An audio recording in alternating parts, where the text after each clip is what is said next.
앞서 전해드린 것처럼 최근 김남국 의원의 코인 거래를 둘러싼 논란이 뜨겁습니다. 이런 가운데 코인 중독성도 도마에 오르고 있습니다. 네, 오늘부터 새롭게 선보이는 건강 팁스터 시간엔 코인 중독의 증상, 또 예방과 치료법에 대해서 살펴보겠습니다. 김수진 기자 나와 있습니다. 김 기자, 국민 10명 중에 1명이 코인 투자를 하는 셈이라고 하는데 이 코인 투자가 중독성이 있다는 거죠? 네, 그렇습니다. 코인을 투자 수단으로 적절히 활용하는 사람도 있는데요. 주체가 안 되는 중독 수준의 사람도 있다고 합니다. 이해를 돕기 위해서 한 코인 투자자의 사례를 준비했습니다.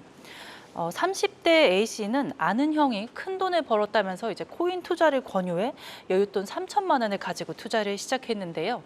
초반에는 2배 가까이 올랐지만 뒤이어 폭락해서 원금을 대부분 잃었다고 합니다. 네. A씨는 이제 오기가 생겨서 가족들 몰래 대출을 조금 더 큰 규모로 받았다고 하네요. 다시 또 코인에 투자했지만 이미 이마저 손실이 났습니다.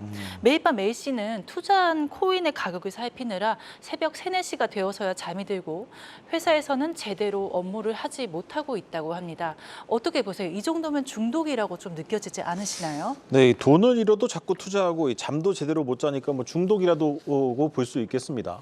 네, 맞습니다. 일상생활에 지장을 준다면 저희가 이제 중독이라고 정의를 할 수가 네. 있습니다. 특히 코로나 이후에 인터넷 거래가 익숙한 2030에서 코인 중독이 좀 급속히 증가하고 있다고 하는데요. 이제 의원급에서는 기존의 체감 환자 수가 2~3배로 늘었다고 합니다. 정신건강의학과 전문의가 이야기하는 코인에 중독된 사람의 특징 준비했습니다.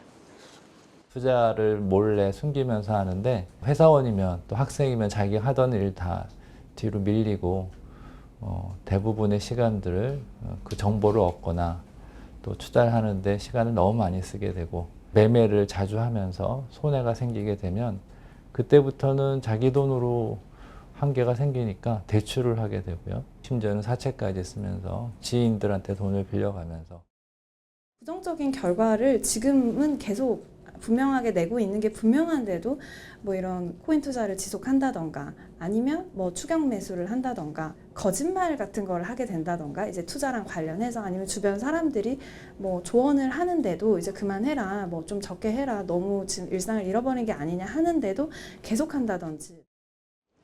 네, 제가 조언을 체크리스트로 한번 정리해봤는데요. 살펴보시면 도움이 될 것 같습니다. 아래 항목에 과반수 이상 해당된다면 코인 중독을 의심해야 합니다. 한국 이제 보면은 한국 도박 문제 예방 치료원에서 무료로 제공하는 성인 도박 문제 자가 점검 등을 통해서도 자가 진단이 가능합니다. 어떻게 한번 항목을 보셨나요? 네, 여러 번 잃어도 한 번 딴 것만 기억한다. 제가 보통 이런데 이건 도대체 왜 이러는 겁니까? 네, 우연히 투자해서 큰 이익이 생기면 우리 뇌에서는 도파민, 그러니까 행복 호르몬이라고 불리는 물질이 나온다고 합니다. 네. 이때의 행복감과 쾌감을 잊지 못해서 계속해서 우리 뇌가 도파민이 나오는 상황을 추구하다 보면은 중독으로 이어질 수 있다고 네. 합니다. 그런데 이게 코인 자체만 보면은 중독 물질은 아닌데 중독으로 이어진다는 게 놀랍네요. 네, 그 게임 중독이라거나 쇼핑 중독도 있잖아요. 아. 그러나 게임이나 이제 쇼핑이 중독 물질은 아닌 것과도 네. 비슷합니다. 네, 다만 코인은 24시간 거래가 가능하고 순식간에 크게 이득을 볼 수 있으며 휴대전화로 언제든지 쉽게 접근할 수 있다는 특성상 중독이 되기 쉬운 구조라고 합니다. 네, 그럼 코인 중독은 치료는 어떤 식으로 하는 걸까요? 일단 환자들이 스스로 병원에 오는 경우가 거의 없다고 합니다. 환자가 10명이 있으면 8, 9명은 주변에서 가족들이 보다가 못해서 병원에 좀 가보자 이런 말을 해서 병원에 간다고 한다는데요. 예. 그만큼 중독 치료에서 가족의 역할이 우선이라고 합니다. 일단은 중지하는 거에 대해서 말씀을 드리는데 중독의 개념상 스스로 조절을 못 하거든요. 가족하고 논의해서 재정 관리를 시작을 하게 됩니다. 채무를 체계적으로 갚아나가는 것에 대한 계획도 세우고 돈만 있으면 또 자꾸 들어가려고 하기 때문에